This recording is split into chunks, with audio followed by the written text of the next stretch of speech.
Margaret had lived in the same little white house for 38 years. Every corner held a memory.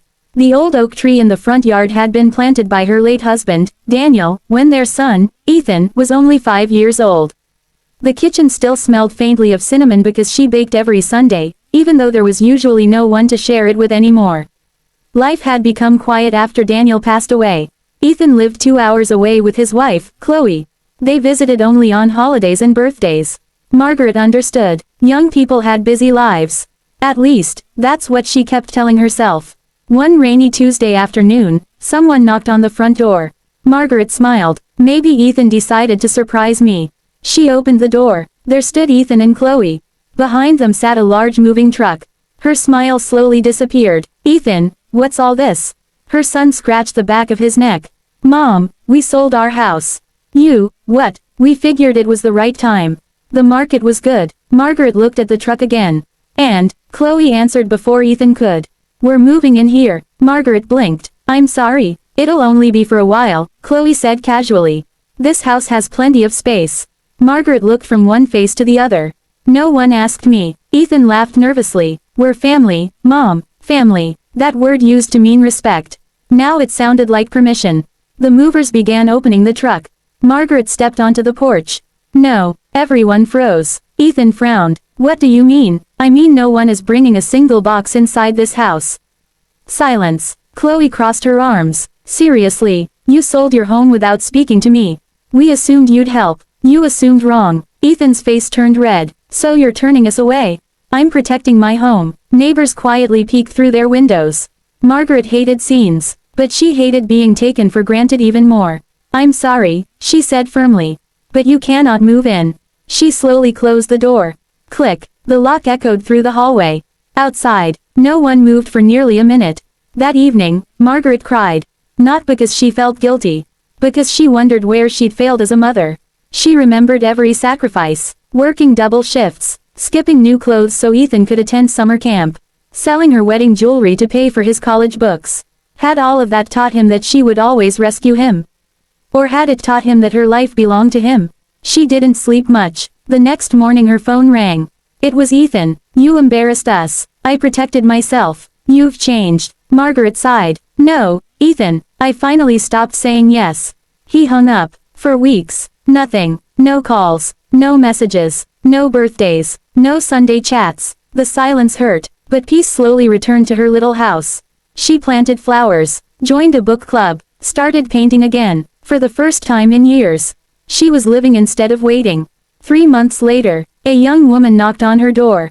Mrs. Turner. Yes, my name is Lily. She looked nervous. I work with Ethan. Margaret invited her inside. Over tea, Lily finally spoke.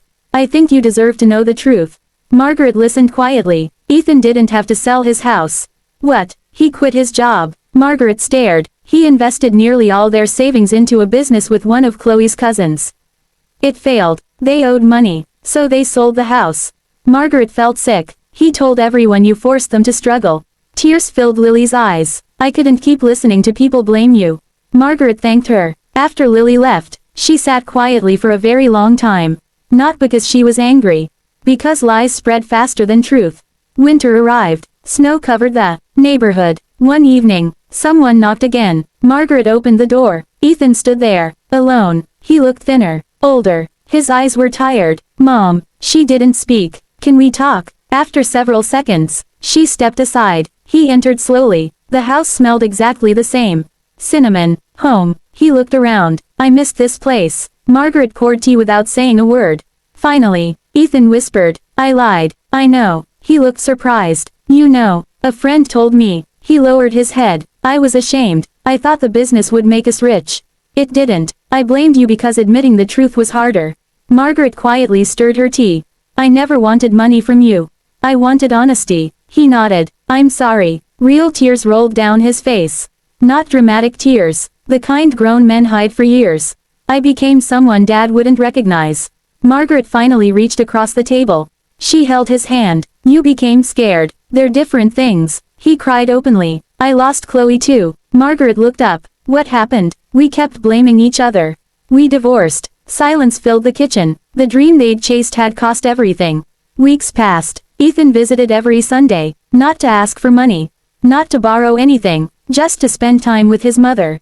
Sometimes they baked pies, sometimes they watched old family videos, sometimes they simply sat on the porch drinking coffee. One afternoon Ethan noticed the leaking fence. "I'll fix that." Margaret smiled. "You don't have to." "I know, but I'd like to." That sentence meant more than any apology. Spring arrived. Flowers bloomed again. One Saturday, Margaret handed Ethan a small envelope. He looked confused. "What's this?" "Open it." Inside was a key. "My house." Margaret nodded. "I've updated my will." Ethan immediately shook his head. "No," she smiled. "You're still my son. I don't deserve it. No one earns love, but trust." She gently touched his shoulder. "Trust is rebuilt." He placed the key back into her hand. "Keep it." "I'm not ready." Margaret's eyes filled with tears.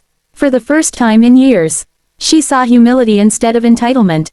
Weeks later, Ethan surprised her again. He had found a modest apartment, a steady job, and every Sunday, without fail, he came over with groceries, fixed something around the house, or simply shared a meal. One afternoon, while they sat beneath the old oak tree Daniel had planted decades ago, Ethan looked at his mother and smiled. "You know, Mom, when you closed that door, I thought you were shutting me out." Margaret smiled gently. "I wasn't shutting you out. I was shutting out the version of you that believed love meant unlimited sacrifice." He nodded thoughtfully. "And because you did, I finally learned how to stand on my own." Margaret looked up at the branches swaying softly in the breeze. Sometimes, the kindest thing a parent can do isn't opening the door. Sometimes, it's having the courage to close it until respect is ready to knock. And when respect finally returned, it wasn't carrying moving boxes. It was carrying gratitude, responsibility, and a son who had finally found his way home, not to live in his mother's house, but to reclaim his place in her heart.